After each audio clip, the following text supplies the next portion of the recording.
Hey kids! Today we're going to talk about making one of our first projects.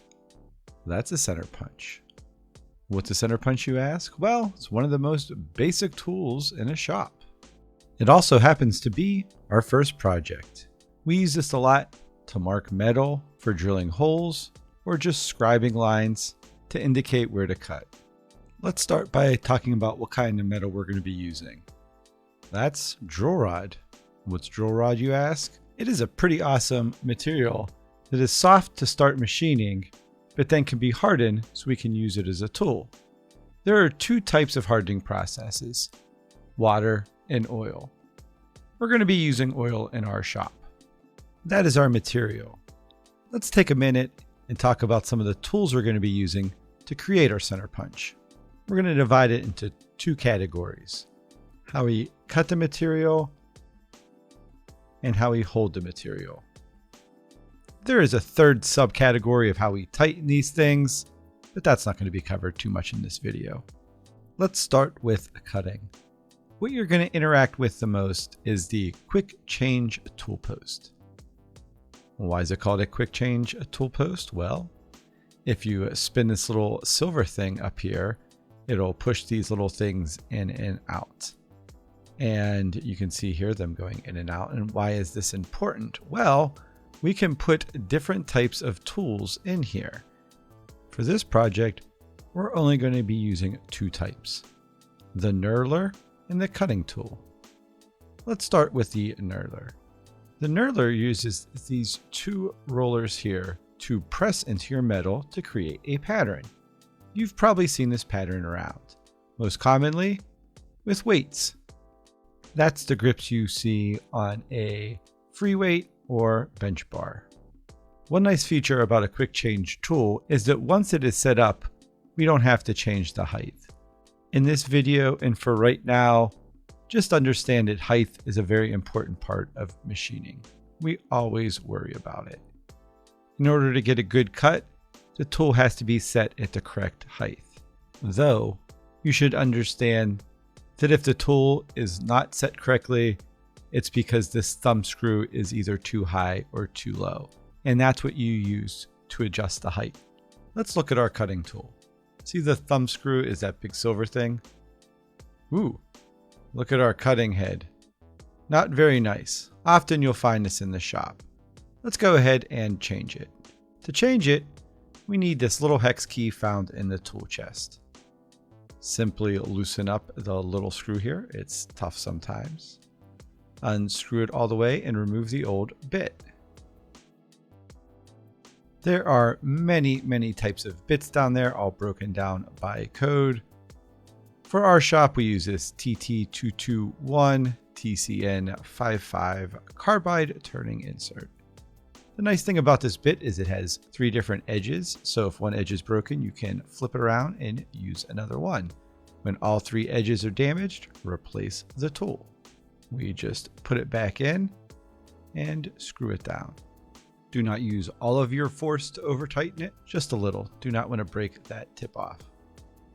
And there, our new cutter head is installed.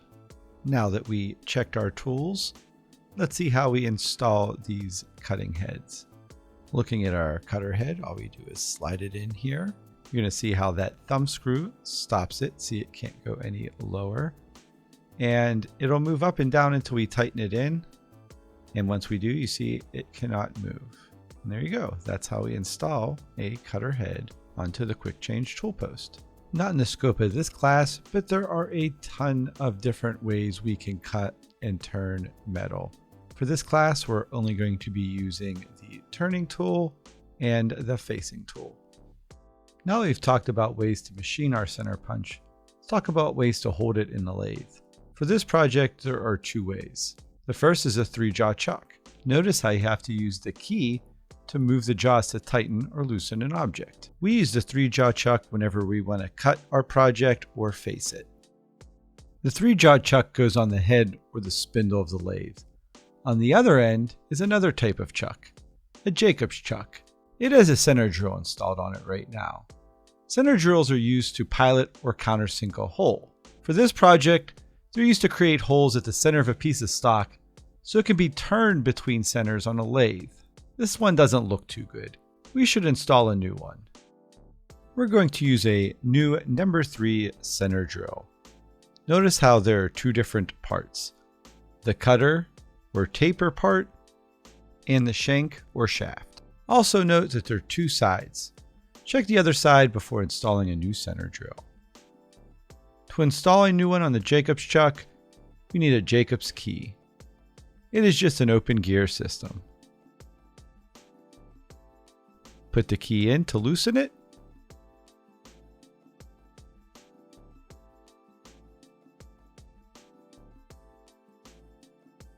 Take out the old bit, don't throw it, and install a new one. You should leave around 1/2 inch of the shank exposed. Tighten it back up with the key. Check to make sure it's tight. And you've installed a new center drill on a Jacobs chuck. A 3-jaw chuck is great for drilling and facing, but to turn a project, we need to put it in between centers. It seems confusing, but if you look at this picture, you can see that the project is held between the head and the tailstock from before. This means the project cannot slide no matter what we do to it. This helps with precision. For this setup, you need a faceplate. That flat end faces out. This is only part of the setup. You need the live center to go in the middle. It is called live because it's actually driven by the machine.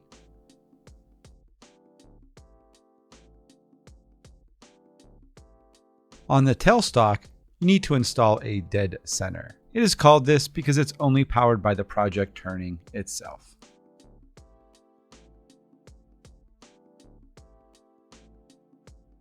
Most students forget the final part, the lathe dog. This is actually what's transmitting the power from the lathe to the project and lets us machine our project. You can see how it works here. Again, note the flat end faces out. And those are the lathe tools we're going to use to make our center punch. Next video, we'll cut our stock down to length. See you in the next video, kids. Bye.